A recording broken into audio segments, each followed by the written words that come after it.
The letter arrived on a Tuesday, slipped under the door of our weathered Victorian home in Asheville, North Carolina, like a blade slicing through the quiet of our lives.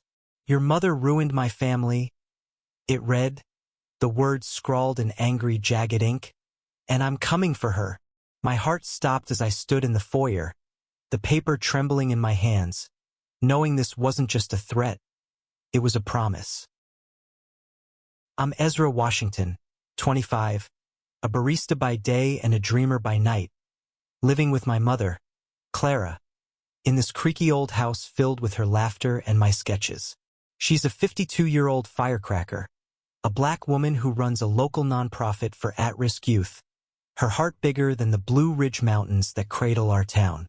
But her past, she's always hinted, is a tapestry of secrets she's never fully unraveled for me. That letter, unsigned but dripping with venom, was the first thread to come loose. I didn't tell her about it. Not at first. Clara was in the kitchen, humming Nina Simone, her hands kneading dough for her famous cornbread, oblivious to the storm brewing. I tucked the letter into my sketchbook, my mind racing. Who could hate her this much? Her work had enemies, politicians who called her programs woke nonsense, donors who bristled at her unapologetic advocacy. But this felt personal, like a wound ripped open after decades. I spent the night Googling her past, digging through old articles about her activism in the 90s, but found nothing to explain the letter's rage. The next morning, a stranger knocked on our door. He was tall, late 20s, with sharp green eyes and a jawline that could cut glass. His name was Lucas Reed, and he carried himself like a man who'd rehearsed this moment. "I'm here to speak with Clara Washington," he said, his voice clipped, a faint Boston accent threading through. I invited him in, my gut twisting. Something about him screamed danger, but his gaze lingered on me a beat too long, softening just enough to make me wonder if I'd imagined the threat. Lucas claimed he was a journalist researching Clara's nonprofit for a feature, but his questions were odd, probing, less about her work and more about her past, her choices, her enemies. I watched him over coffee, noticing how his hands fidgeted when he mentioned justice and truth. Clara, ever the charmer, answered with her usual warmth, but I saw the flicker of unease in her eyes. She knew something was off, too. That night I confronted her. "Who is he, Mom? What's he really after?" She sighed, her face a mask of regret, and said, "Ezra, some ghosts don't stay buried." Over the next week, Lucas became a fixture in our lives. He showed up at the nonprofit's community center, asking questions, taking notes, his presence both unsettling and magnetic. I caught myself staring at him sometimes. His intensity, the way his brow furrowed when he thought no one was watching. He was white, 27, with a lean build and a quiet confidence that made my heart do stupid things. But I couldn't shake the letter's words. Was he the one who wrote it? I started following him, discreetly, to coffee shops and libraries, piecing together his story. He wasn't a journalist.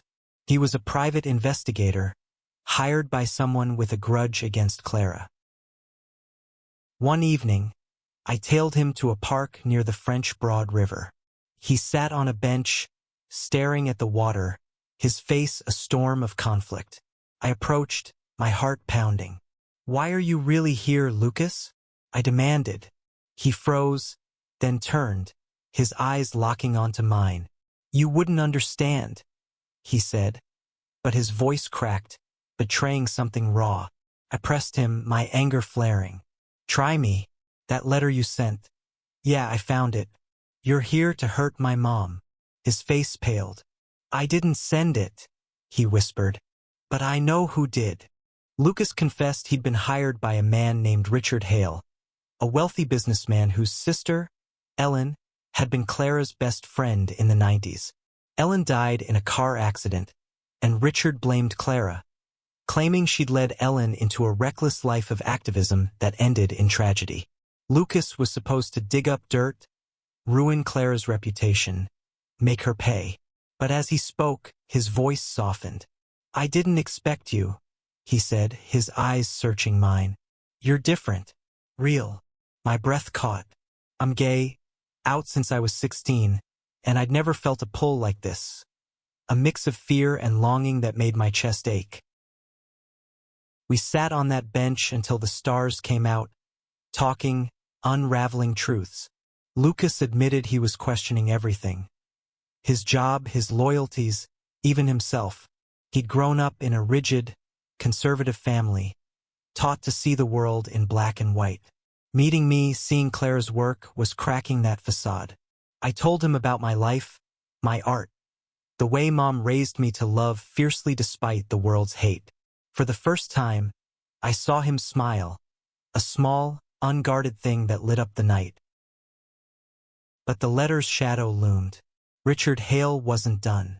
Lucas warned me that Richard was planning something bigger, a public smear campaign to destroy Clara's nonprofit. We had to act fast. I decided to tell Clara everything. But when I got home, she was waiting, her eyes red. "Ezra," she said, "I know about Richard, and I need to tell you about Ellen." Her voice broke, and I realized the story was about to get much bigger than either of us. Clara's kitchen felt smaller that night, the air thick with the weight of her confession. She sat across from me, her hands clasped tightly, the cornbread long forgotten. "Ellen was more than a friend," she began, her voice a fragile thread. "She was my first love." The words landed like a thunderclap. My mother, the woman who'd raised me to embrace my truth as a gay man, had carried this secret for decades. Ellen, a fiery 25-year-old white woman with dreams of changing the world, had been Clara's partner in the 90s, when being out could cost you everything. They'd met at a protest in Atlanta, two young activists fighting for queer rights in a world that barely acknowledged them. Clara, then 27, was a rising star in the movement, her charisma drawing crowds. Ellen was her spark, her courage, her everything. But their love was a secret, hidden even from Ellen's brother, Richard, who saw their activism as reckless rebellion. When Ellen died in that car accident, drunk driver, wrong place, wrong time, Richard blamed Clara, convinced her radical lifestyle had led his sister astray. "He never knew we were in love," Clara said, tears falling. "He thought I corrupted her. He still does." I sat there, stunned, piecing together the fragments of her past. Clara had buried her grief, her queerness, to protect me, to build a life where I could be free. But Richard's hatred had festered, and now it was coming for us. I told her about Lucas, the letter, the investigation. Her face hardened. "We fight this, Ezra. Together." But my mind was on Lucas, his conflicted eyes, the way he'd looked at me by the river. Could I trust him? Or was he still Richard's weapon? The next day, I met Lucas at a diner on the edge of town, a neon-lit relic with cracked vinyl booths. He looked exhausted, his green eyes shadowed. "I'm done with Richard," he said before I could speak. I told him I'm out. My heart leapt, but I stayed guarded. "Why should I believe you?" I asked. He slid his phone across the table, showing an email to Richard, resigning from the job. "Because I see you," he said, his voice low. "And I see her. Clara's not the villain he thinks she is." I wanted to believe him, but trust was a fragile thing. We hatched a plan. Clara's nonprofit was hosting a gala in 2 weeks, a fundraiser to keep the community center alive. Richard was planning to crash it, armed with doctor documents to paint Clara as a fraud. Lucas had seen the files, forged financial records, fake testimonies. If we could expose Richard's lies first, we could save her. But it meant working together, trusting Lucas completely. Every time our hands brushed while poring over his notes, my pulse raced. He was risking everything for us, but I couldn't tell if it was guilt or something more. The days blurred into a frenzy of preparation. Clara rallied her team, unaware of how deep Lucas and I were diving into Richard's world. We met in secret, combing through public records, tracking Richard's business dealings. Lucas was brilliant, his mind sharp as he connected dots I'd missed. But he was also unraveling, haunted by his own past. One night, in my attic room, surrounded by my sketches, he told me about his family. His father's cold expectations, his mother's silence. "I've never felt like I belonged anywhere," he admitted. I touched his hand, my heart pounding. "You belong here," I said, and for a moment, the world stopped. But time was running out. Richard's campaign was gaining traction. Whispers about Clara's shady past were spreading online. Lucas and I found evidence that Richard had bribed a former employee to forge the documents. But it wasn't enough. We needed something undeniable. Then Lucas got a tip. Richard was meeting a contact at a bar in Charlotte, someone who'd helped fabricate the lies. We drove there together, the tension between us electric. In the dimly lit bar, we overheard enough to confirm Richard's plan. A public takedown at the gala, timed for maximum damage. As we left, Lucas grabbed my arm, pulling me into an alley.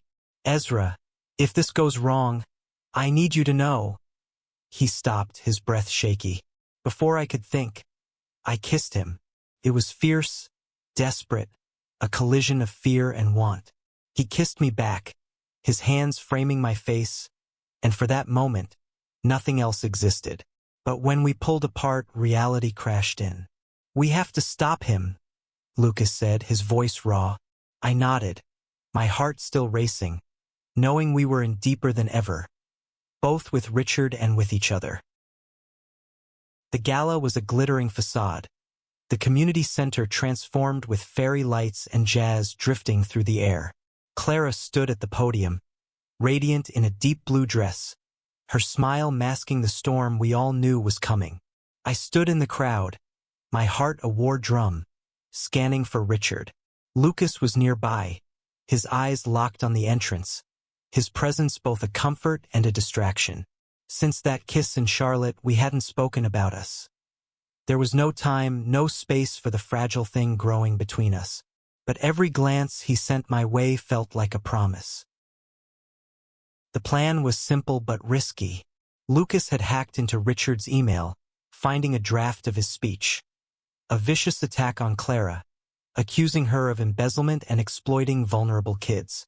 We'd replaced it with a version that exposed his own lies, planting evidence of his bribery in the gala's slideshow.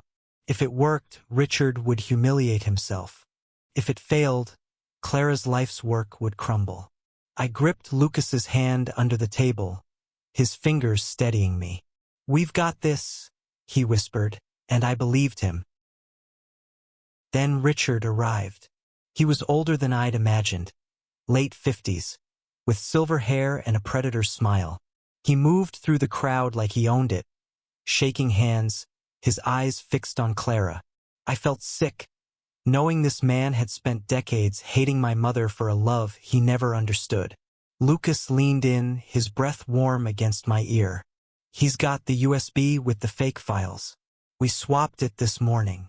I nodded, my throat tight, praying our gamble would pay off. Clara's speech was electric, her voice weaving stories of the kids her nonprofit had saved. Kids like me, who'd found a home in her courage. The crowd was hers, hanging on every word. Then Richard took the stage, uninvited, his presence chilling the room. "I have something to say about Clara Washington," he began, his voice dripping with venom. He plugged in the USB and the slideshow began. My heart stopped as the first slide appeared. Not Clara's face, but Richard's, alongside emails proving his bribery. Gasps rippled through the crowd. Richard froze, his face paling as slide after slide revealed his lies. Bank transfers, forged signatures, testimonies from his own team. Lucas's hand tightened on mine, his eyes blazing with triumph. But Richard wasn't done. He lunged for the microphone, shouting, "This is a setup. Clara's a liar. A sinner who destroyed my sister. The room erupted, and I saw Clara flinch, her past laid bare. I pushed through the crowd, my voice shaking but loud. You don't know her. You never did. I stood by Clara, my hand in hers, facing Richard. Your sister loved her, I said, my voice breaking. They were in love, and you can't handle that. The truth hung in the air, raw and undeniable. Richard's face crumpled, a mix of rage and grief. Lucas stepped forward, his voice steady. You hired me to destroy her, but I found the truth. Ellen would be ashamed of you. The crowd was silent, the weight of the moment suffocating. Security escorted Richard out, his threats fading into the night. Clara hugged me, her tears soaking my shirt. I'm so proud of you, she whispered. But the victory felt hollow. The gala continued, the crowd rallying around Clara. But I saw the toll it took. Her smile strained, her eyes distant. Lucas and I slipped outside, the cool night air a relief. You were incredible, he said, his voice soft. I looked at him, my heart aching. What happens now? I asked, meaning us, meaning everything. Lucas took my hand, his touch grounding. I don't know, he said, but I want to find out with you. We stood there under the stars, the world shifting beneath us. Clara joined us, her arm around me, and for the first time, I felt the weight of her past lift, just a little. But the fight wasn't over. Richard's wealth and influence meant he'd come back, and we'd need to be ready. For now, though, we had each other, and that was enough. The weeks after the gala were a blur of fallout and hope. Clara's nonprofit survived, donations pouring in from supporters moved by her story, but the whispers lingered. Online forums buzzed with Richard's accusations, twisted into conspiracy theories about Clara's secret agenda. I spent hours moderating comments, shielding her from the worst, but it wore me down. Lucas stayed close, his presence a lifeline. We hadn't defined what we were. Too much had happened too fast, but every late-night coffee run, every shared glance, felt like a step toward something real. Clara was different, too. She started talking more about Ellen, her voice a mix of love and loss. She'd have loved you, Ezra, she said one night, showing me a faded photo of a young woman with bright eyes and a defiant smile. I saw myself in Ellen's courage, and it made me want to fight harder. For Clara. For us. But Richard wasn't gone. Lucas got word he was regrouping, hiring lawyers to sue Clara for defamation. The legal threat loomed like a storm cloud, and we knew we needed more than the gala's victory to stop him. Lucas and I dug deeper, meeting in secret at a library in Greenville, poring over old court records and newspaper archives. We found a lead. Ellen's accident had been investigated briefly, but Richard had pulled strings to close the case fast. Something didn't add up. The driver who'd killed her had vanished. No charges filed.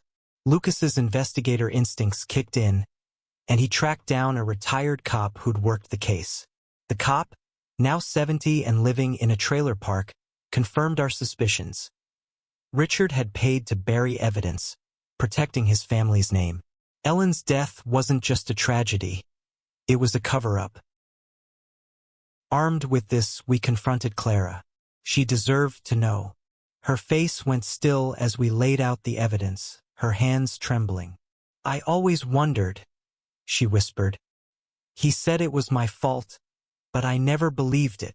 She agreed to fight, to reopen the case, not for revenge but for Ellen's memory. Lucas reached out to a lawyer friend, pro bono, who saw the case as a chance to expose Richard's corruption. But it meant going public, risking everything Clara had built. Meanwhile, Lucas and I were navigating our own fragile connection. One night, at my place, we sat on the porch, the Blue Ridge Mountains dark against the sky. I've never done this, he admitted, his voice barely above a whisper. Felt like this. I knew what he meant. His life had been duty, control, never love. I leaned in, kissing him softly, and this time it wasn't desperate. It was sure like coming home. "Me neither," I said, and we laughed, the sound cutting through the fear. But Richard struck back. A week before the court hearing, he leaked a doctored video online, showing Clara at a protest in the 90s, edited to make her look violent. The backlash was swift. Donors pulled out. The nonprofits board panicked. Clara held strong, but I saw her breaking. I wanted to shield her, but Lucas reminded me, she's a fighter. Let her fight. We rallied the community, kids from the center posting their own videos, sharing how Clara had saved them. It wasn't enough to stop the tide, but it bought us time. The night before the hearing, Lucas and I stayed up, preparing our evidence. His hand brushed mine, and I felt the weight of everything we'd been through. "If we lose," I said, my voice cracking, "he wins." Lucas shook his head, his eyes fierce. "He doesn't get to win. Not over you. Not over her." We kissed again, and in that moment, I knew I loved him. Not just for what he'd done, but for who he was becoming. The hearing loomed, and with it, the chance to end this or lose everything. The courtroom in Charlotte was cold, sterile, a stark contrast to the warmth of Clara's world. She sat at the plaintiff's table, her back straight, her eyes fixed on the judge. I sat behind her, Lucas at my side, his hand brushing mine under the bench.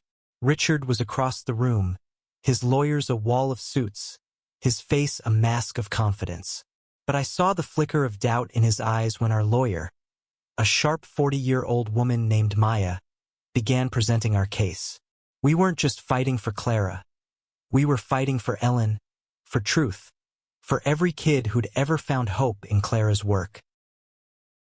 Maya laid out the evidence. The buried police report, the cop's testimony, the paper trail of Richard's payments. She painted a picture of a man obsessed with control, who'd erased his sister's truth to protect his pride.